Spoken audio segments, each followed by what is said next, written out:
Ukraine అధ్యక్షుడు Zelensky Hungary ప్రధాని Victor ఓర్బన్పై ముందెన్నడూ లేని రీతిలో విమర్శల దాడికి దిగారు. రష్యా అధ్యక్షుడు పుతిన్తో ఓర్బన్ కొనసాగిస్తున్న సన్నిహిత సంబంధాలపై జెలెన్స్కీ తీవ్ర అసహనం వ్యక్తం చేశారు. రష్యాతో యుద్ధం క్లిష్ట దశకు చేరుకున్న ఈ తరుణంలో ఉక్రెయిన్కు మద్దతివ్వడానికి హంగేరీ వెనకడుగు వేయడంపై ఆయన మండిపడ్డారు. ఓర్బన్ ప్రాంతీయ భద్రత కంటే తన దేశీయ రాజకీయ ప్రయోజనాలకే ఎక్కువ ప్రాధాన్యత ఇస్తున్నారని, ఆయన దేశంలో సైనిక శక్తిని పెంచుకోవడానికి బదులు తన పొట్టను పెంచుకుంటున్నారంటూ జెలెన్స్కీ ఎద్దేవా చేయడం పెను సంచలనంగా మారింది.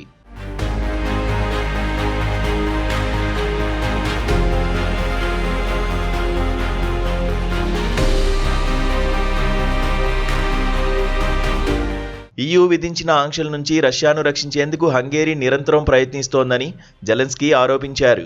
యూరోపియన్ యూనియన్ నుంచి నిధులు పొందుతూనే ఐరోపా భద్రతను పణంగా పెట్టి పుతిన్కు అనుకూలంగా వ్యవహరించడం సరైనది కాదని హెచ్చరించారు. ఐరోపా దేశాలన్నీ ఐకమత్యంగా ఉండి రక్షణ ఉత్పత్తుల తయారీని వేగవంతం చేయాలని, మాస్కోపై ఒత్తిడి పెంచాలని కోరారు.